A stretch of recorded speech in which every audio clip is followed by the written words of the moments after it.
Welcome to episode 1 of How I Graduated with First Class. This episode is majorly going to be centered on study tips, but there are more episodes to come. Let me start with the truth that nobody tells you. Your grades are not about being smart, they're about who you are when nobody is watching you. They're about the version of you that shows up when you're anxious, when you feel stupid, when the work feels bigger than you, and you actually want to disappear. I didn't graduate with a first class because school was easy. I graduated with a first class because I refused to be the girl who abandons herself. And that leads me to tell you that if you are watching this, I know that that girl lives inside you too. I know that deep down inside you, even though you can't see it now, she lives in you too. Welcome to episode 1.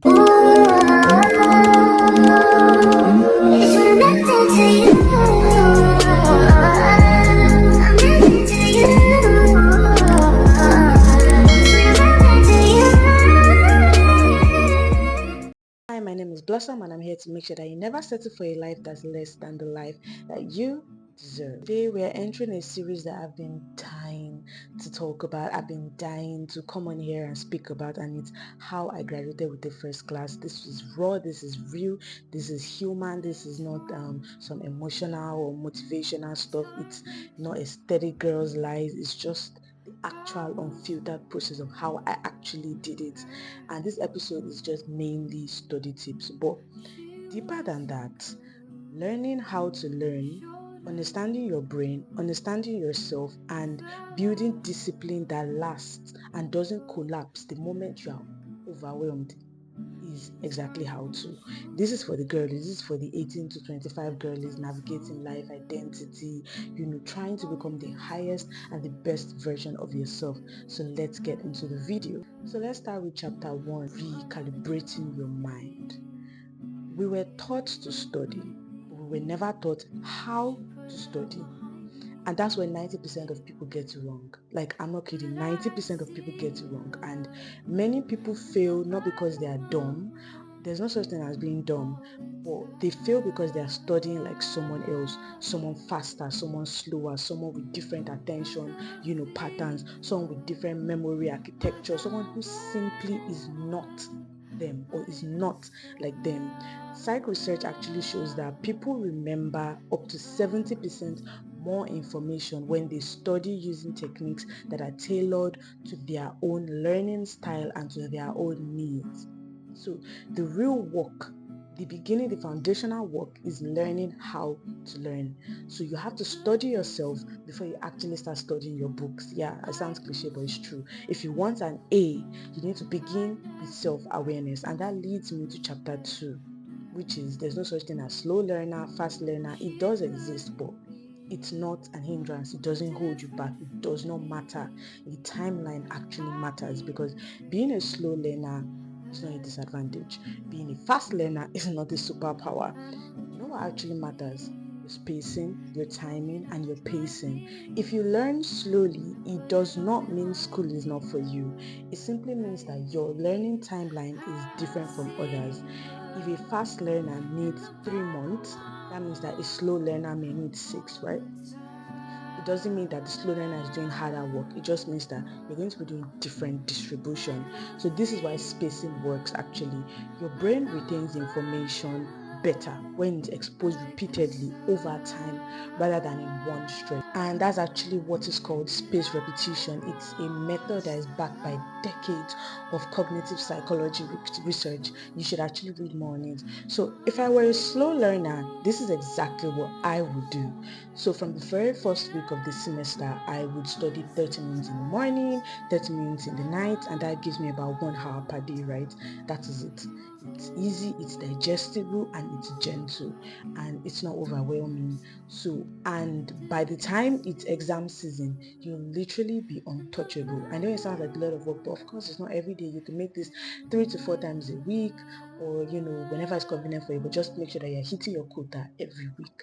That leads me to chapter 3, which is what I actually did to graduate with first class exactly as it happened.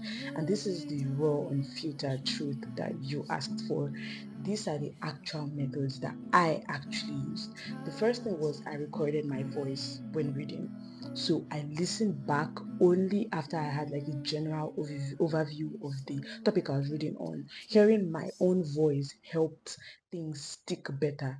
The second thing I did was to read aloud, because sometimes if you read inwards, like if you read in your mind will be wandering. I don't know if that happens to you guys. The third thing I did was to question myself, like after I finish reading, I'll question myself to make sure that I understand. And recently, I've been using ChatGPT for that as a kind of interrogation machine. It helps things better. So it's not like I would go back and be looking at a book. I won't deceive myself. I just question myself. So the first thing I did was to walk away after studying a topic deeply. Like I'll move to another topic and then I'll come back days later, then question myself on the topic I studied before. That is repetition again. By the way, I didn't know I was practicing space repetition. I just knew recently. The next thing was to listen in class, and it usually helped when the teacher was good. If the teacher isn't good, you may not really understand. A clear teacher can actually save you a lot of confusion. The next thing I did was to supplement with YouTube videos. I never relied on just one source, so I would listen to different explanations because that would give me a deeper understanding, and that means I didn't need to cram so much. I would understand. The next thing was to talk to friends about it after I understood, so I would teach someone. There's even research that says teaching someone is the highest form of mastery and of understanding. If you can teach someone, then you know you understand what you're reading already.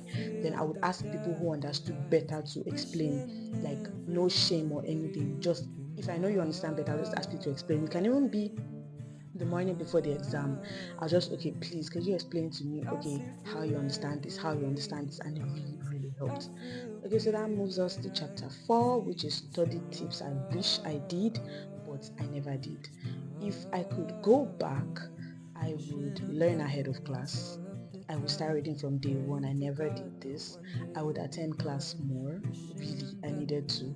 I relied on my brain too much, and sometimes the brain was tired and I would feel overwhelmed when it was time to read for class, when it was time to read for exam. And honestly, I do not recommend. So that takes me to chapter 5, which is the emotional truth that no one prepares you for. Studying is not just academic, it's psychological, it's emotional, and is a fight against imposter syndrome, against fear, against procrastination, against being overwhelmed, against the belief that, oh, you are not smart enough. And research actually shows that 68% of college students experience imposter syndrome. So if you felt stupid, you're not alone. I felt stupid. If your brain was, just do whatever I wanted, it probably was a survival mode. And you can't become your highest self by talking to yourself like you are your own enemy. You are human. It's normal to feel these things. So you have to choose, will I abandon myself or will I fight for myself?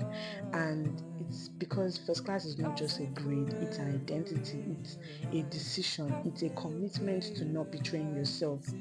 When people find out graduated with first class, they expect the highest level of discipline and intelligence from you. So it's a proof to yourself that okay, I did what I could. That leads me to chapter 6, which is how to apply this into becoming the highest and the best version of yourself. Don't think because we're talking about academics, we can't apply this into becoming the best version of ourselves. We can. The first thing I would say, if I wanted to follow a step-by-step process, is to study yourself before you study your books. I already mentioned this. Figure out your best learning method. It's going to help you figure out your time, your pace, your method that works best for you. It will help you save a lot of time while reading. The next thing is to build your semester like a slow, gentle staircase. Don't wait for exam season to become a soldier. I did this a lot and it really affected me. Do things like, okay, as you are supposed to. And then the third thing is to use space repetition intentionally. Don't just read and then move on. Make sure you revisit the topic, and you revisit the topic over and over. The third thing is to use multiple sources, like never just one. Watch videos, read textbooks, ask your classmates, ask your teachers, read different websites and all. And then the fifth thing is to teach someone else, even if it's imaginary, if there's nobody there. I did this a lot when I was alone. Just teach somebody that is like near you. The sixth thing is to build emotional discipline. So when you feel overwhelmed, just study for 15 minutes. Just 15. You don't need to study for 1 hour, because momentum matters more than motivation, not just in discipline and in all the aesthetic glow up things in life in general. Just take things as they come. The seventh thing is to track your learning curve because small wins compound into a big one. The eighth thing is to honor the version of you that you're working towards. Like study like her, show up like her, think like her, talk like her because she's already you. She's just you with the effort that you haven't put in yet and you're actually just trying to catch up to her. But she already exists more or less. Like she literally does.